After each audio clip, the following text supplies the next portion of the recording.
Well, hello there and welcome to another edition of Drawing Dogs. No, hashtag Dogs of Influence. I'm not sure what I'm calling this really. It is Tuesday the 9th of March. It's and I just get myself all prepared and I press the button. The words don't come. Hi there, everybody. This is turning into a kind of a tea party, isn't it? Hi, Karen. Karen's going off to do a nosing. She's going to be nosing about, filming dogs using their noses to test their skills at finding things and smell. I forgot what it's called. Gabriel, hi there. Good morning. Octavia, hi everybody. And Crispin, hi. Long John, hi. So welcome everybody here. So today, Long John, you're not late. We've only just started, honestly. So today I am going to be drawing a Boston Terrier. And there's a bit of a story to this one. And if I go like that, and I make sure I've clicked twice on there, I'm sure as I kind of check things on the screen, it looks like I'm going cross-eyed or something. But anyway, what we can say is I'm going to go over to the overhead camera, but let's not talk about it. Let's do it. It worked. It worked. So this was Padme, who was yesterday's dog. And if you missed Padme, I'll try and remember to put a link up here. Or go and search on my site. You should be able to find Padme quite easy. That was yesterday. And then today we're going to be doing Rocky. Let me introduce you to Rocky. Here we are, Rocky. This is Rocky, says Dan Morrow. And Dan says, he's a Boston Terrier. He's a good little guy for something so small. He can jump like a cat. He jumps my fence all of the time. Runs down the street. I found him in the cemetery the other day. I'm thinking that he was bitten by a vampire bat because he now has wings and keeps flying around my house all night. He sleeps in his dog bed under the blankets all day. I don't mind because when we play fetch at night, I just throw the ball as hard as I can at the sky and he'll catch it out of the air. It beats having to pick the ball up off the ground when he drops it. The neighbours are a little annoyed when they try to sleep. They can hear him running across their roof. Oh well, he's a happy little guy. I guess I'd start calling him Rockula. Ding, ding, ding. So, he's a pretty cute little guy to be a vampire, but that's what we're going to do. We're going to turn him into a vampire. Oh, I was just about to press finish. I'm trying not to do that. So I was immediately thinking vampire wings and everything. And this is Dogs of Influence. So the reason I'm doing these drawings is because on the 25th of this month, my new book, Walker and the Mystery of the Missing Millions, is being published. And so I thought I would sort of do a whole lot of dogs because I'm thinking already, this is the first one. This is the first book. Walker, the Boy Who Can Talk to Dogs. You'll find links to purchase these down below. You won't find this one in US Amazon yet, but you can get this one. You might want to read that first. Get you up to speed. And so I am already sort of planning and plotting a third story in which there will be a scene with a bunch of dogs who are kind of influencer dogs. So they're kind of Insta dogs. Or Tweety dogs, and they sort of have large social media followings. Social media dogs, so I call them. And so there's going to be like a dog show of social media dogs, and so all these kind of strange dogs will be turning up. And I've been asking people to send me pictures of their dogs and descriptions of their dogs, and why their dogs might be influencers. Some of them are already. Gabriel tells me, in fact, that Padme yesterday, he forgot to tell me that Padme is going to be in a movie with Jack Black. I mean, that's pretty influential, isn't it? So Dan has sort of come up with this idea of Rocky being a vampire. And I thought that'd be quite fun. So I thought, in reality, are we going to get a real vampire dog turning up at the dog show? Or is it kind of a social media thing? And so I mean, you've got to admit, a Boston Terrier has very large ears. Let's go back. Those are big ears. They could almost be wings anyway, couldn't they? So that's sort of one thing. And in the end, I thought rather than having real wings, it's going to be all to do with this little harness with sort of wings attached to them, and it's a thing rather than a reality. And so Rockula has been created as a social media icon, and has these cute little things. And of course, they probably, sell hundreds of these around Halloween time. I may have invented something, or we should have a kind of little thing on there. Maybe I've invented something for Halloween. I'll have a 10%, please, for that. And so I've been sort of thinking about Rocky and quite how to draw him, and I've been saying through this process, let me get a piece of paper, I've been saying through this process that I'm not drawing portraits, I'm drawing characters for a story, which is a slightly different process. So they kind of look a bit like the dog that I'm working on, but they're fantasies. They're not. It's not a portrait. So I'm trying to do a character, not just that. It's just sort of one image, but it's something that I can sort of manipulate and turn around and draw from different angles as well. So where are my glasses? I had everything sorted, and but here we are, and I get everything sorted, and then there's the one thing that I do. I sort of go and put the glasses in the wrong place, something like that. So I'm going to start with a circle. So this is kind of basically Rocky's kind of brain box. That's what I'm thinking. And then we want this kind of triangular. Let's have a look again. Look, can you see? Where are we now? Can you see? Oh, can I get that on there somehow? Where does that go? There we are. Can you see this sort of section here is quite triangular from this angle, and also, in fact, from that angle there, it's sort of a triangular snout, and even from the front here, it's quite sort of angular. So let's come back. So I'm going to do this sort of triangle thing here, and we want the nose there, and so I want the head up a bit, and Rocky has this stripe down the middle, so I'm kind of thinking that the stripe is going to be round about there, so the nose wants to be kind of on that plane. And I'm going to trace this later, so I can make lots of mistakes at this stage and sort of smooth them over when I do the tracing bit. And then we want to get it definitely wants to be a curve there, and then we're going to bring this back, and then we want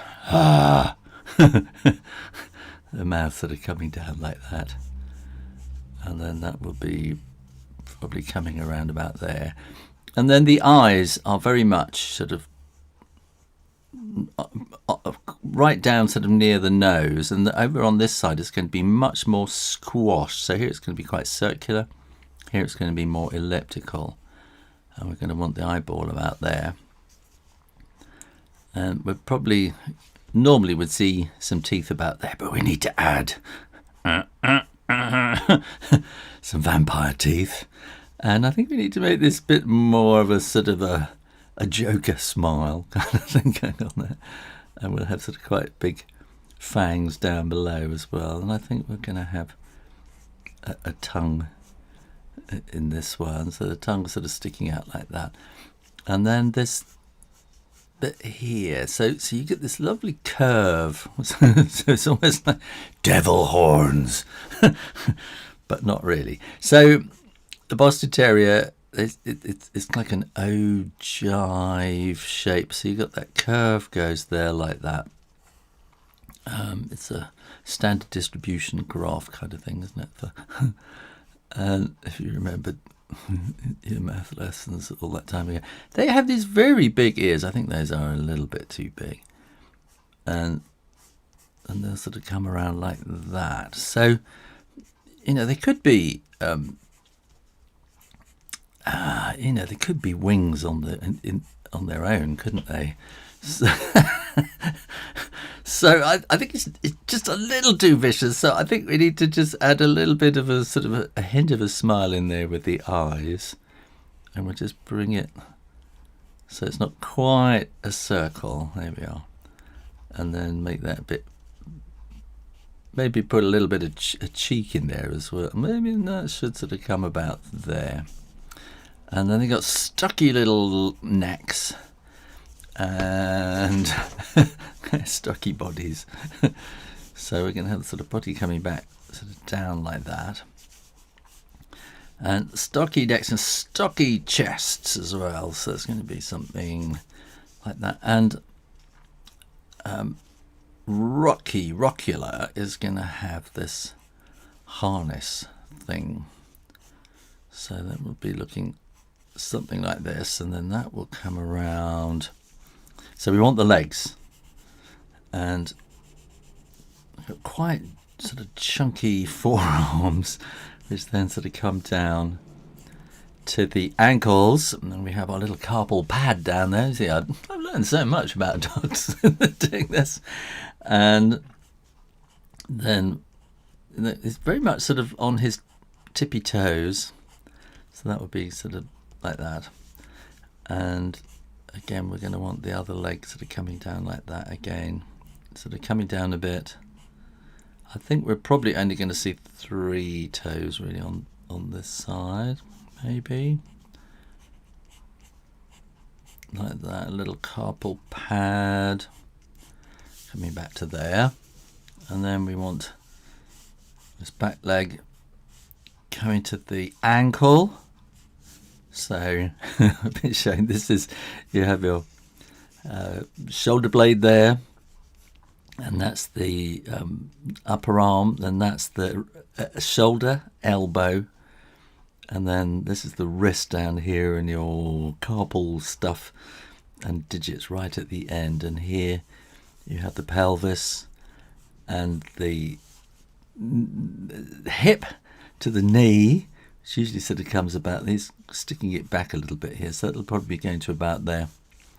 And then this is the ankle, and you have a little ankle bone there. And then this is the foot with the tarsals and stuff. And then again, you've got the digits at the bottom, the toes. So we can draw them in there like that. And then we're going to want to see the other one, which is going to be about like that. And this is getting it so that it looks like, I'm not sure this is front is quite on the ground there. So it's just getting it so that it looks like it's actually on the ground is a hard part, I think, like that. And they have little stubby tails. I think it wants to be a little bit rounder there. So, and they kind of, I think maybe a little bit more like that. It's little stubby tails. And so this is going to now sort of come around there like that, except I think we're going to want this binding. I think we'll have that binding a little bit thinner, so we can bring that binding in around there like that. That will be on the front, and we're probably going to want to have a bat kind of a bat logo kind of thing on the front there. And so that will actually then probably sort of come around like that. So I'm trying to design this harness thing at the same time, so that will do something like that. And on here will be attached the wings. So again, this is a kind of weird thing with bats. So this is actually the bat elbow, and that will sort of come out at an angle to the wrist. And in fact, bat will have a little claw, but I'm not going to have that. And their first 2 fingers are fused together. So that will be the first 2 fingers. That's the second 2 fingers, third 2 fingers, so that we kind of create the bat wing like that. And we're going to want to see the other one will be probably something like that. So we'll see that there and that there, and coming, oh, that'll be coming more to about there actually. So that will want to come like that. I think we're kind of there. So next I'm going to get my light pad. And yesterday I was saying, oh, it'd be so good if I could dim the lights, because when I do that it all goes a bit too bright. I have full thought all this. I press that button and it dims the lights. How cool is that? So I have sort of rearranged the plugs and stuff so that it's easy for me to do that. I can actually move that over to the middle a little bit. So I'm going to do that there and that there, and then I'm going to get some, this is the kind of process that I've been working on. I'm going to get this Seawhite layout pad, 50 grams per square inch, and you can find links to everything I'm using in the description box below. And if you can't, then you've got to press where it says read more and scroll down a bit. And so I've got links to this on Amazon, but you can't seem to get it in the States, so I put a link to some other stuff called Strathmnore, I think, which should be pretty much the same. So and I do get an affiliate sort of fee for that, but you'll be helping me keep this channel going, and you won't be charged any extra if you follow those links. So there we go. So that's, I think that's probably a little bit too much. There we are at the front. Yeah, there we go. Good. And then we sort of want a cheek. I think the cheek helps to get a little smile in there. So he's a cheeky vampire. And we'll get the tongue around like that. And another one there. So we've got that line. Let's go and have another look. We've got it going around the eyes and the bottom of the chin and sort of curling up into the back of the neck. Cool, so it's sort of coming down there. So that'll be doing something like that. And then I think we can make that just a bit more like that. These ears are wild, aren't they? And I think they're slightly over the top. But why not? The whole thing is slightly over the top, isn't it? So there we go, and we want the eyeballs there. We might be able to get a little eyebrow in there, and we want that like that. So also, if you look in the description, you will find out a little bit more about Dan. Dan and his brother, they are the Morrow brothers, and they have a channel on YouTube. And oh golly, it could be 10 years ago they contacted me, said, "Hi, we've written a children's book." And I thought, "Oh right." And so I read the story and I got back to them and said, you know, sort of, it's a good start, but I think it needs some work, and suggested a couple of things, and thought I'll never hear anything more from them. And so a little while later, it could have been a year even, I think, and suddenly it's, "Hi, remember us?" "Well, we've given up on the book." I thought, good. And they said, "But we took your advice and we've rewritten it, and we're now doing it as a stop frame animation movie." I thought, yeah, right, okay. "And we would like you to do the voiceover." I thought, oh goodness gracious. As they say, have a look at what we've done. And I had a look at what they'd done, and I was really impressed. They had worked so hard on it. And so I did, and they sent me the script of the new Now animation, and I said, "Oh, there's a couple of things I just don't quite feel comfortable saying like that. Can I change them?" "Yeah, no problem." So I just so things flowed a bit better when I was reading it. And so I sort of read it, did the voiceover for them, sort of forgot all about it. And eventually we finished.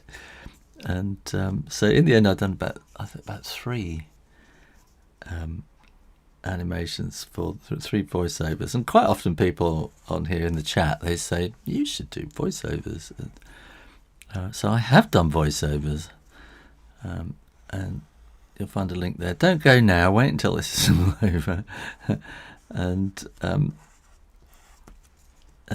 you can see, so that one is called Window Light, which is a little weird, slightly creepy. They like creepy stuff, and so it's slightly creepy. And let's get this leg sorted there. So I'm going to want a little thing about there. And yeah. And you will also see there's a little animated version of Rocky in the video as well. So in the little movie, which I seem to remember, I think they sort of took it to animation festivals and things. I'm ashamed to say I can't remember how they did. So we're going to have. That looks about right. So we want this Boston Terrier sort of have white front legs and black back legs, if I'm not mistaken. So I suppose because it's not a real dog, I have a bit of leeway. But so that, if I get that on there, the light's going, and we do that. There, I think we're about there now. So now I can transfer this onto here, and then get some watercolour paper. I need to get this the right way around. Watercolour paper has a front and a back, or a right side and a wrong side. Well, you can probably still work on the wrong side, but there is a side that is a preferred side, should I say. Which makes it difficult in sketchbooks because you want to use the back on a sketchbook and it's not as good as the other side. Pen. Here we go. Right. So I think in fact I'm going to just slightly change that. And by doing it this way, you sort of have a chance to sort of smooth it out and get your design worked out. And as I keep saying, it's tracing, but it's not cheating. Cheating is when you copy other people's work, and when you're tracing something like this, it's all to do with improving the design. And if you've often wondered, how do people get things so just perfect? The bit that you never see is this bit, where they have been sort of tracing and tidging and moving and doing roughs and just getting it right. And so often you see fantastic artwork and you think, oh wow, I'm going to never be that good. And if you look at the first sketch, you go, oh. And these things, they always take a time to build and to get right. Mostly, sometimes people can get it right first time. I'm just going to have another look at that mouth and muzzle. Right, we got that bit going on there. So I'm going to do something like that. Yeah. So we want nice big bottom teeth. So he's like a double vampire. He's got sort of vampire bottom teeth as well.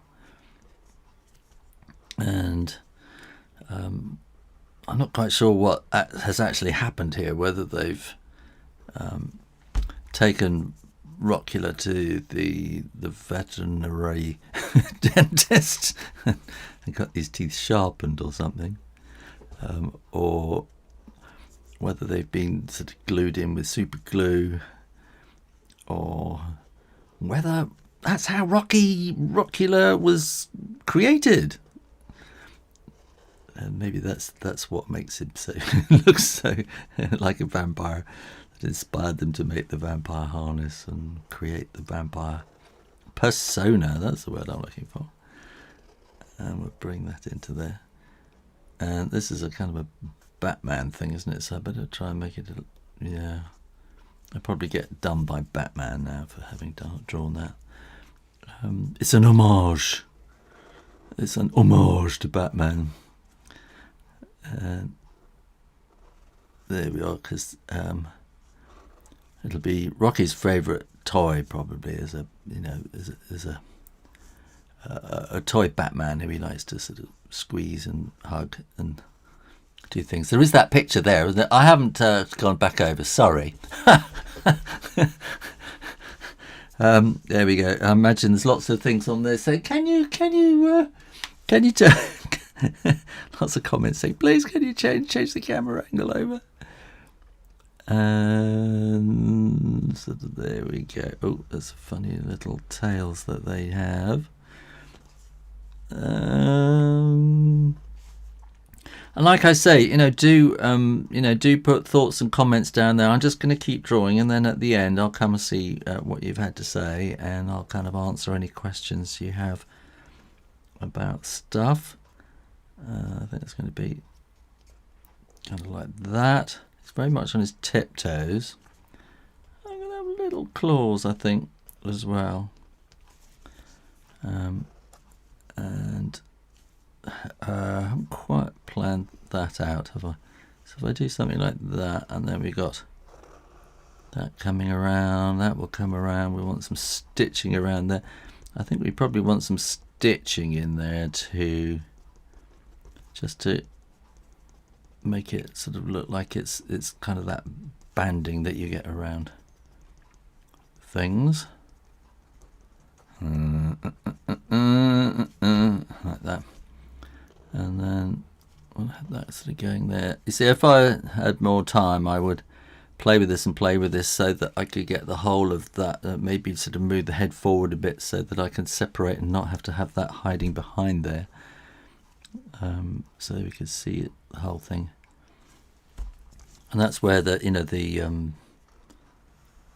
tracing stage really works, because you can then really sort of move those bits around. And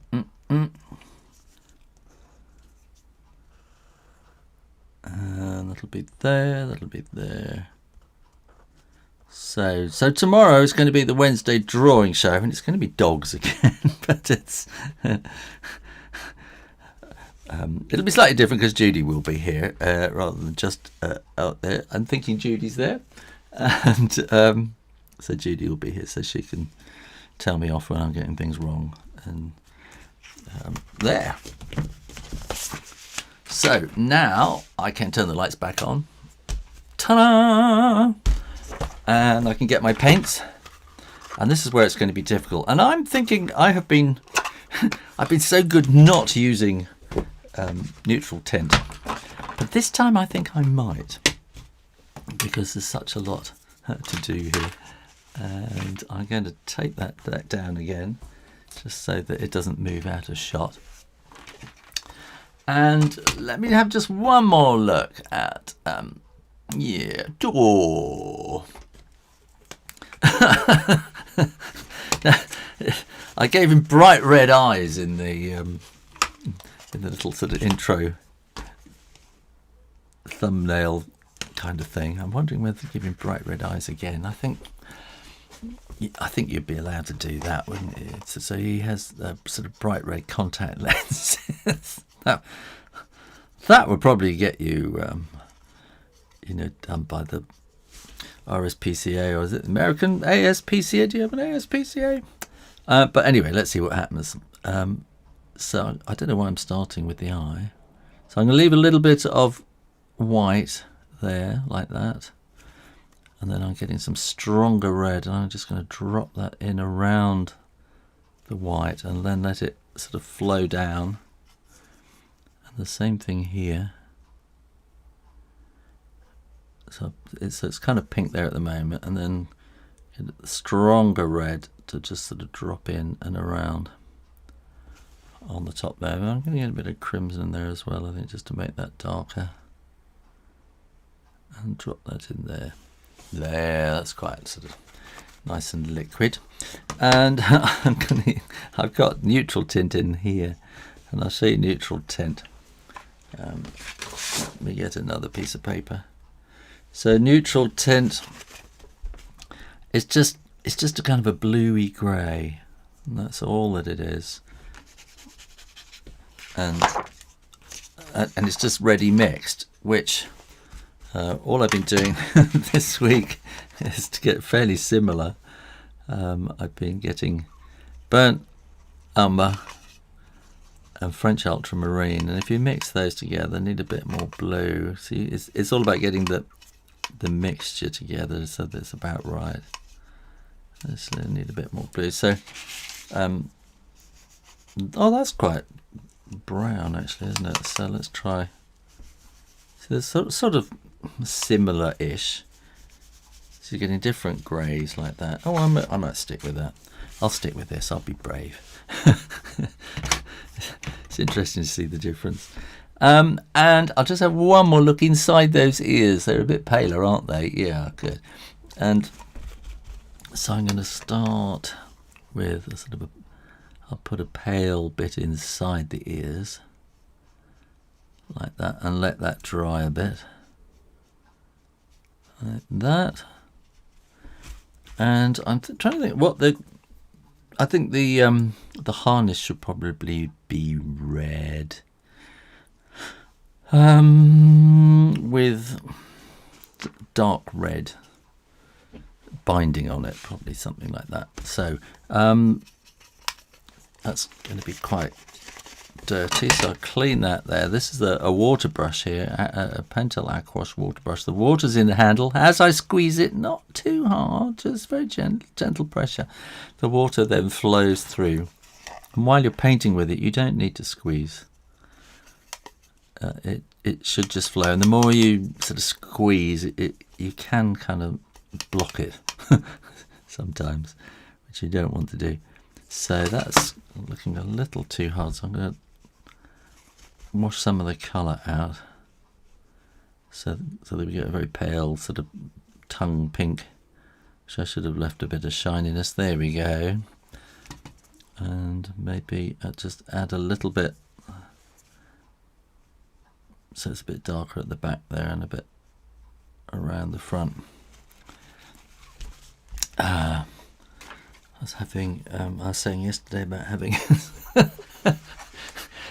intense moments of being somewhere else, and it just happened again. I was just this flash of a moment. It's a moment of being in another place, and it's not a distraction. It's just a kind of a sense of being somewhere. And for a moment, I was in front of the University Library in Cambridge for some reason. just a place. I'm now the wings. I think I'm going to do the wings while I can. So I'm just going to sort of paint them all like that. I'm trying to keep. I'm thinking I probably shouldn't do this next wing. I should probably try and do them one at a time. But then I want to keep the colour consistent, so I need to use the colour that I mixed, and then I need to mix up more to get it darker, because then I want to drop colour in those little sort of sections like that. It's not colour, it's just a darker shade, isn't it? Shades have black added to them, tints have white added to them. Or in watercolour, the tint is, you could use white, but then that kind of messes up and you don't get the watercolour effect. So really a tint is achieved by adding just more water. In oil paints and things like that, then you would add white, and acrylics and stuff, you'd add white to get that, to get a tint. But in watercolour you just add more water. We're going to have pale little legs and things, aren't we? So I'm going to just clean this up here, because we're not going to have any green. And then that's still looking a bit green. Clean the brush. I'm going to have a hint of hint of blue. Actually, I'm going to make it turquoisey purpley. No, a bit more blue. Just to sort of get some shade in down there for sort of modelling, really. And we're going to get where did that green come from? No. Quick, dab that out with the kitchen towel. That's too dark. So I'm just trying to get a bit of. Actually, where's my kitchen towel? I need fresh, clean kitchen towel. There we are. Just get rid of all of that if I can. What I really want is to start with the shade sort of up there, and then wash it down there, and we can have a little bit underneath there as well. 2, and I think that was all. Yeah. And then that'll be dark at the back. Good. So, and then we can have a little hint of that there, and then one sort of pinky greyness around the chops there, like that. And I can do something with this harness now, I think. So I'm not sure.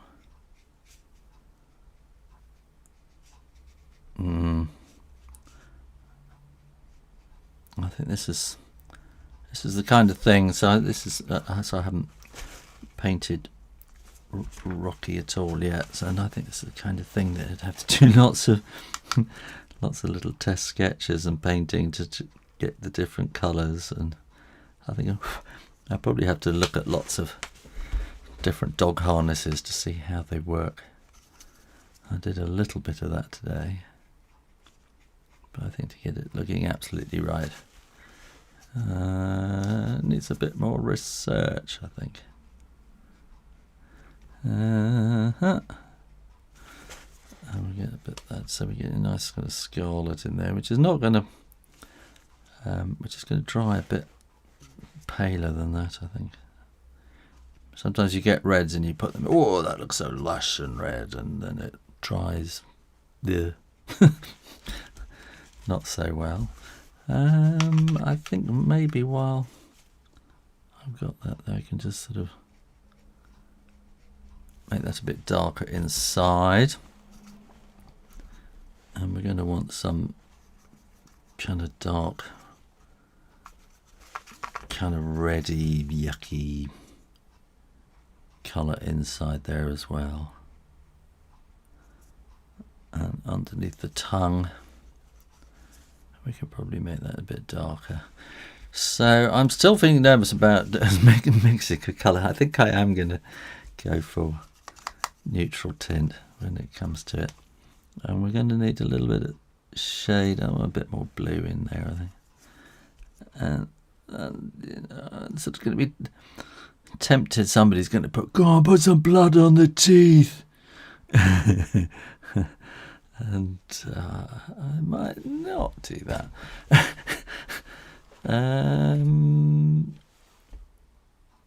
So that should be. I'm just going to check the picture again. What's going on there? Yes. Right. Okay. And I did one of my very, very first books. It did get published in the end. I never saw it. I've never got a copy of it. It got published in America, and I never saw it. And there were 3 little books. No, 2 little books. Tiny little books. They were board books with pop-ups in them. And I spent all this time working out the pop-ups. They were lift-ups rather than pop-ups, really. And one was called, I can't remember, Birds of a Feather, which was all about birds. And the other one was the Deep Blue Sea, I think. And so I had a shark in that one. And of course I put blood on the teeth, as you would, drawing a fearsome shark. And my publishers called me in. They said, when I was going up to see them, they said, oh, could you just go into the art department and paint out the blood? So I was actually asked to paint the blood out specifically because it was going to, Americans were going to have a co-copy at the time, and in the end they were the only ones that did have a copy. And they said the Americans were squeamish. American parents are very squeamish, and American teachers, and they don't like blood. So could I please remove the blood? And I've actually had that quite often since, and it's actually in the illustrator's terms of business, as it were, sort of, in the contract, there will be no blood. And in fact, in educational books, you get this massive, great list of things you're not allowed to have. It's worse for writing, actually, I think, than illustrating, because when you're writing and you sort of get for language books and things like that, which they're hoping to sell around the world, and so these will be sort of phonics and stuff like that, and sort of reading scheme kind of stuff, and you'll get this great long list of things you may not write about. And so this is kind of 5, 6, 7-year-olds. You may not write about witches, dinosaurs, pigs, farm animals. Just about everything that you're used to writing about is banned. And so if you've ever had a reading scheme book, looked at it and thought, this is really boring.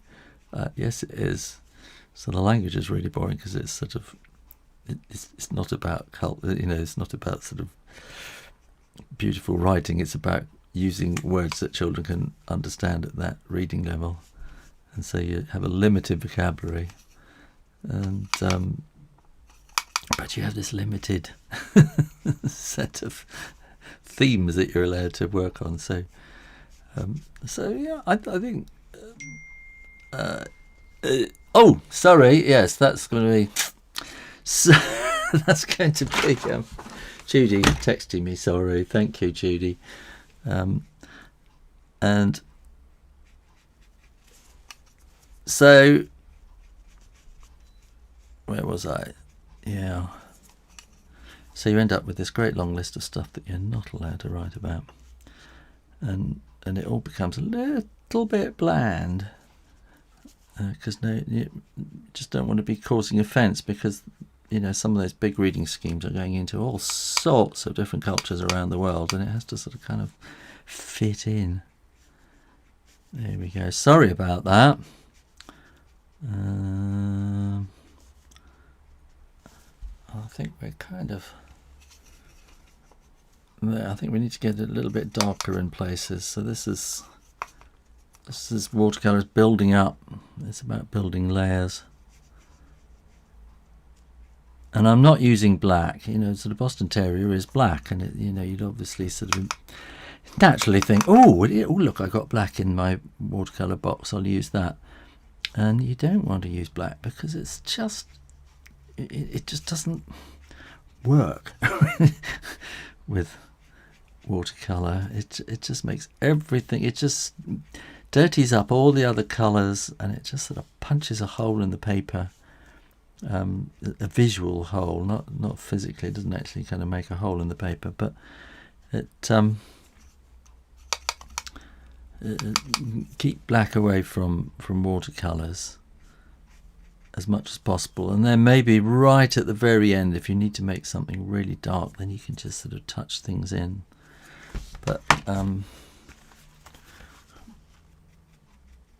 But that's why we use sort of greys and things like that. So that's going to be yeah. Thank you, Judy. Where would I be without Judy? I think we need a little bit of pink. So Judy will be joining me on the Wednesday drawing show tomorrow, and I'm really kind of. I've got so many ideas for the Wednesday drawing show, and I really kind of want to sort of make a thing of it. And but that would be sort of every Wednesday, and no, it's kind of interesting doing this every day. It'd be interesting to see how many people are watching it today, because my statistics are going all over the place doing this live thing every day, and I seem to be sort of losing subscribers who go, "Oh, the man, he's doing too many drawings every day," and "Oh, we're getting stuff in our letterbox every day about dogs. I didn't subscribe for this." So, but at the same time, I'm getting a lot of, in the statistics, what's called returning subscribers, which is a good thing, I think. It's something I've been thinking that I should try to build up. So maybe this is the answer.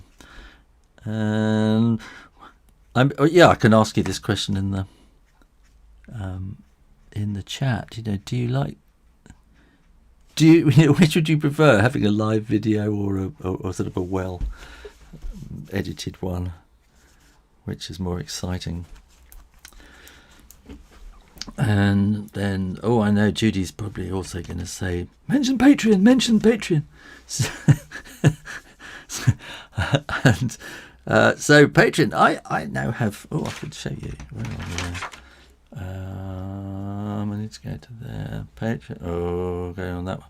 Look, I have 93 patrons on Patreon. So it's very close to 100. You could be there. And what happens on Patreon? But some people think Patreon is another social media platform. It's not. It's kind of a, I don't know. The original idea of it was that you could support artists like patrons of old, but it's kind of grown and changed, and it's become more of a kind of a community kind of thing. So on my Patreon, which I run, it's not run by anybody else. I run it all by myself. Then at the weekends, every other weekend, then I have these live Zoom tutorials, and we sort of get together and chat and paint and have a bit of a laugh and long silences when people are concentrating. And this is a bit weird, isn't it? I'm not sure about the colours of the. I think I have to think about that. And then I sort of put all sorts of extras. So when I've done a drawing, sometimes I do help sheets, and you get sort of close-up images and sort of high-quality scans, and I can let you know what's going on the inside track and all that kind of stuff, and gossip as well. That's a bit kind of pink, isn't it? So come and join us on Patreon. You'll find links in the description box down below. When I'm thinking about subscribing as well, something's gone wrong there. If I very quickly, while you are watching this, look for a subscribe button and click it, and then click the little bell that pops up, and then click the word all, and then you will be notified next time I have a live stream coming up, because you'd much rather be watching this live than watching it afterwards. Go on, make sure you are subscribed to the Shoo Rayner live drawing channel. Oh yes, you are watching it live. This is, well, not if you're watching it on catch-up, of course, but if you're here right now, you are watching live. It's a bit weird, isn't it, that you say, well, you're watching live, and you go, no, I'm not, I'm watching it on catch-up, which is on catch-up when they have competitions and things that do not enter now. It's, we live in an interesting world now, don't we? So I think I need to draw this nose. That's sort of a major thing to do there. So I'm going to, again, leave a little white spot for that shininess. And then I need to get this, I'm sort of getting this quite heavy duty, so it's pretty neat from the pan. And I'm just going to make that darker around the white spot there. And then let it sort of flood in. And I think basically I'm just going to do some shadow down below like that, and it's a bit more serious sort of shadow, maybe some something in the background there, and I think maybe it needs a bit more strength in the colour there, but I think it needs a lot more drawing and practice and stuff to get this quite right. I think maybe a bit darker in there. It's very difficult when you're doing dark tones as well. So I think I'm going to say that is Rockula. Oh, and my pen's running out because I didn't put it away. No, there we are. Good. Rock. You. La. There is a, to put a link, there is a 1980s disco extravaganza thing on YouTube called Rockula, and it's just really, really bad. But so bad it's sort of turning into a cult movie, I think. So I'm going to go up to the top and see what we have. Related documents. Hello there. Fossil Art Co. related. Is that the name of Fossil Art Co? Will Rocky be looking suspicious? Fossil Co. Art related documents. That's the whole channel name, isn't it? Yeah. What kind of paper do I use? I use Seawhite. Seawhite, basically. So I use Seawhite sort of cartridge paper, Seawhite layout paper, and Seawhite watercolour paper. Seawhite of Brighton. There are links down below. You generally can't get it in the States, I'm afraid. They're very much a British sort of company. They do a lot of sketchbooks and stuff. They provide a lot of stuff for art schools and schools and stuff like that as well. Marilyn McLean, hello there. Long John, mate, lead your big. Scary, she says, very horrifying. Ganesh Maharana, hello, how are you? It looks so terrifying. Charles DM, hi Shoo, this COVID jab live, it has knocked me out feeling lightheaded all the time. I have coughs and stuff. It's difficult, isn't it? Yeah, I've had my COVID jab too, and it really knocked me out. But it's just for a couple of days or something, and I think I'm pretty well back to normal again. So I hope you will be too, Trails. Ganesh, lots of smiles. There we are. Hope it passes. You probably are chock so full of antibodies now. I hope so. Yeah. Crispin, which one? I'm in interview Thursday for a school teaching position. I hope I'll be with it by then. Oh, I should hope so, yeah.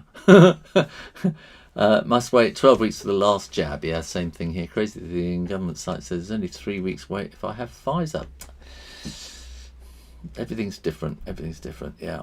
And where are we now? So Christmas getting is on the 17th. Lots of people starting to get sort of dates and things for their jabs. I know Judy's got her date. Trails, the dog is spooking me out. Vampire bats in general spook me out.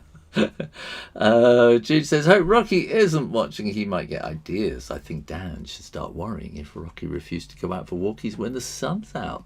Absolutely. Insists on blood-flavoured dog food. Tim Shepherd, hello there. How do you take this character you created and draw it at different angles for your books? Well, that's a very interesting question. So, let me just pop over here again.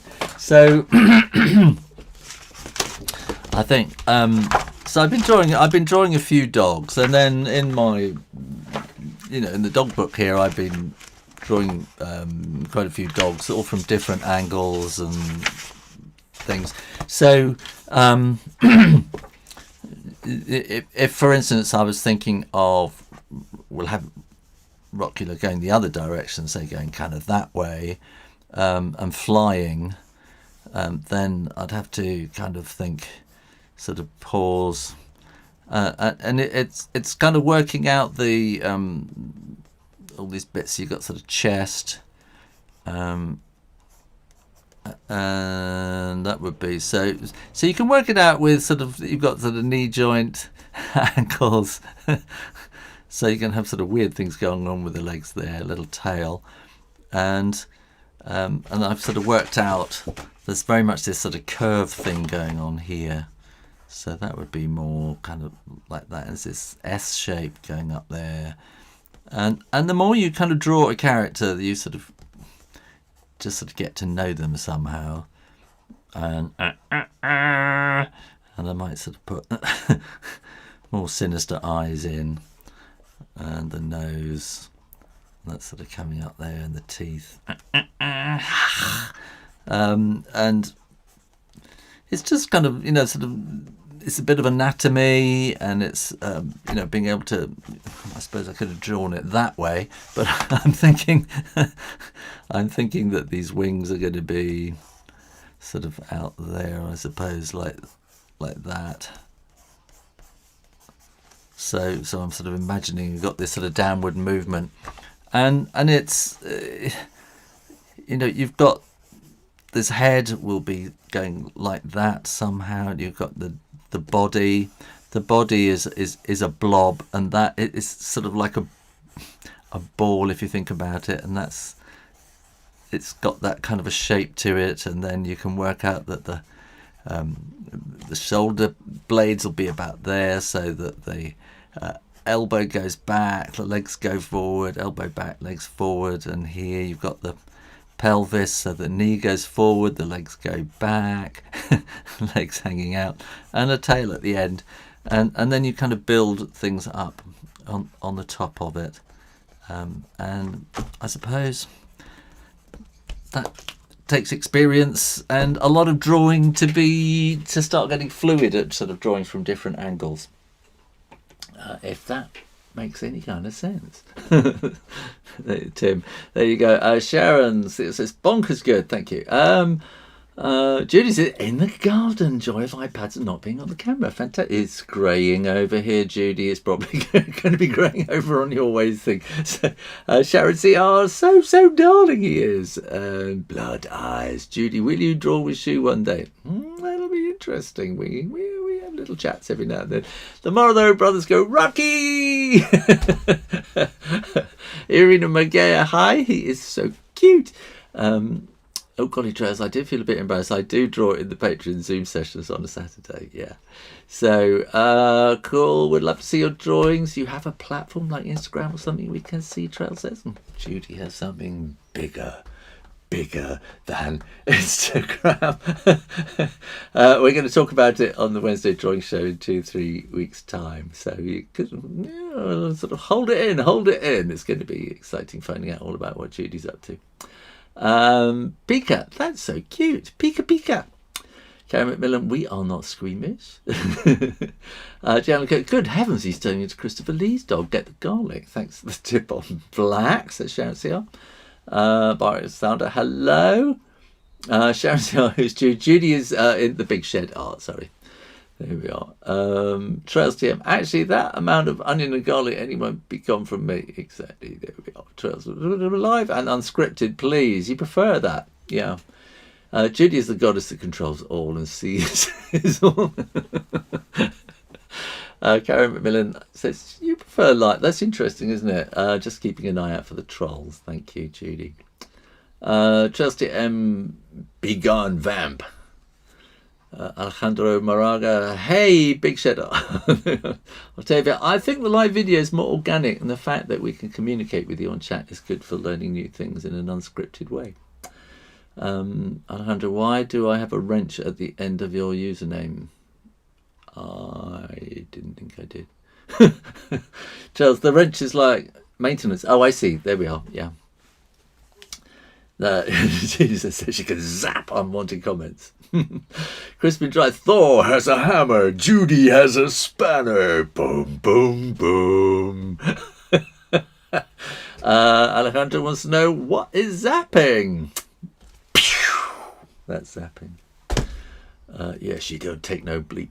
Like an apprentice, Crispin, working up to your hammer. There we are. Here we got lots of stuff. Right, Big Jude says, Rockula managed to look cute, even with blood red eyes and fangs. What would we do without the shadows? Exactly. Octavia B, shoot, about the returning subscribers. You can look out the book Superfans by Pat Flynn. The basic concept is that superfans will be your biggest supporters and will always be there for you. Thank you. You're turning into a superfan. Absolutely. Thank you. You're all superfans. Thank you. Alejandro Moraga, which pencil do you use? I'm using this pencil here, which is, it's just because it's the one I'm using at the moment for doing this, because it's very soft and it's a Blackwing, Palomino Blackwing, and I can't remember what series it is. It doesn't say on the box, and I've just got a couple left. Nicole Campbell, hi Nikki, how are you? I've just woken up, I think. Well, woken up probably in New Zealand. How long would you typically spend researching a character and practicing drawing it? I don't know. Some just come very quickly, and some you just have to keep working at. And as you're, if you're doing a book, you're kind of living with it for quite some time. As an illustrator, I suppose, getting somebody else's story, then it depends how long you're given. But if you're writing and illustrating, then, you can be living with a character for 2 or 3 years and just sketching and getting to know them. And you get to know them while you're writing as well, which helps quite a lot. Sharon R, really, I came for your voice and contagious, spontaneous laughs. Thank you. Sharon, you have caps on. Go Tixer, I kind of made a live, even if it's the end. We haven't quite got to the end yet. So Stacey Newbury, I found the links and ordered pens and neutral tint, but the paper you put, even for us in the States, comes from the US, comes from the UK. Oh well, so I will get mine here to save shipping, saving for light, tablet, etc, etc. Thank you. Good. Irina Magea, I have a question. Should I take a class on animal construction, or should I just observe and figure it out myself? Thank you. I don't know. I've never taken a class really. I went to art school, but we would just pretty much got on with it on our own. They didn't actually give us classes. I think if you've got somebody who's really good at drawing dogs and animals and they're really good at teaching, I think you could learn a lot. Yeah.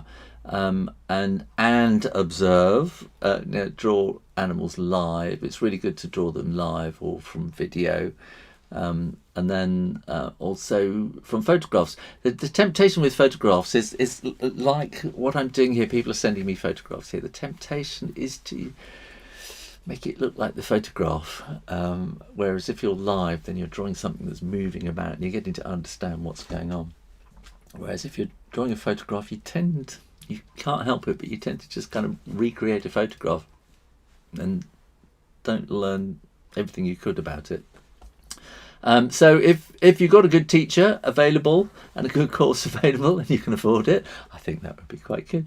I'm actually gonna do a course next month, which is all about sort of painting like William Turner,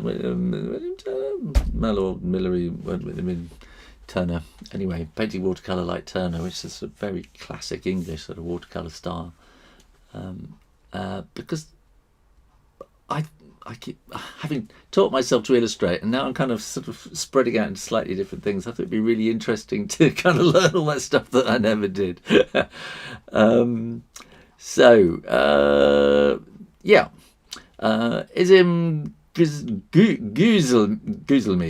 Goozelme. Hi, Sharon CR, and your sound effects are all worth the time. Thank you. So we all know he's a softie. You just need to scratch the right place. Who, me or the dog? So Trails TM smart. Lots of drawing. Karina, hi. Are you going to draw a poster with all 25 dogs all over again, or put them together in Photoshop? I think I'll put them all together in Photoshop, and do a poster at the end. Alejandro Moraga, I hope this won't hog the chat. Karina Suarez, what's your surprise, Judy? Can he wait? Can he wait? That's very Scottish, although Karina lives in Scotland, but is from Argentina. Big shout out. What a lovely audience today. Alejandro Morongo, good dog, Shoo Rayner joined. Thank you. Now, Karina, it won't be a surprise for Telion. She is an awesome dog. I'm a big fan. Thank you. Irina says, thank you for taking the time. Stacey review such a highlight each day. Thank you. Karina says, of course, Judy. So we have got to the end of the chat. Oh, and here comes some more.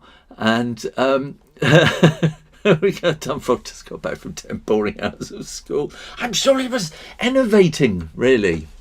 Must have learned something. So we are reaching the end. I have got an outro. I've done a doggy outro to entertain you all. So I'm going to give you 10 seconds to, if you've got something desperately you want to ask, because it takes about 10 seconds for the things to get through to me. There's one there. A tip for making the same character look the same when you draw them again. My biggest problem. I think it's that thing.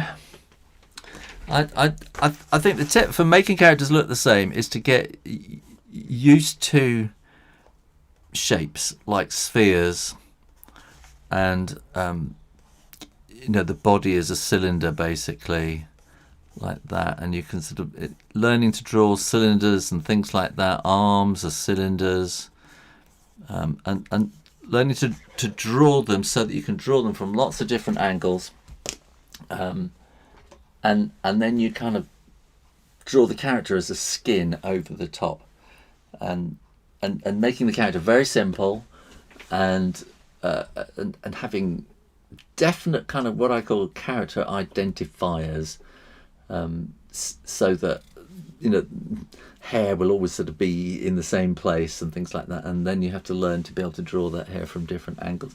But ideally, you really need like sort of a head-on view and a 3/4 and maybe a side view as well, and to sort of really practice those, and then maybe a kind of a looking down and a looking up from underneath, something like that. And those are probably, you can twist them around, and sort of, those are probably the only sort of views you really need. And then it's just a lot of practice, a lot of drawing. practice. And Sharon, just come again is all. There we are. Looking forward to the teaching course. Yeah. So go TikTok. My problem is the face don't look the same. That is the problem. You just have to keep drawing and drawing and drawing and come up with a really simple face that is easy to repeat each time. So don't try to make your characters too complicated. So thank you very much, everybody. And I've got a little button here which I can press, and there's going to be a doggy themed outro. So thank you all very much for watching. I will be back here tomorrow at 4 o'clock. I'm not going to put a thingy up, so just remember, because I think I'm putting too many announcements up on YouTube and scaring some people away. So I'm going to press this button. Thank you very much for being here today, and I'll see you tomorrow. Take care. Well, thank you so much for watching, and make sure you click that little subscribe button, and when you do, ring the bell so that you get notifications of when I am going to go live next. You can come along and join in and bring your ideas as well. In the meantime, stay safe, keep well, and keep drawing. Practice, and I'll see you next time. You take care now. Bye-bye.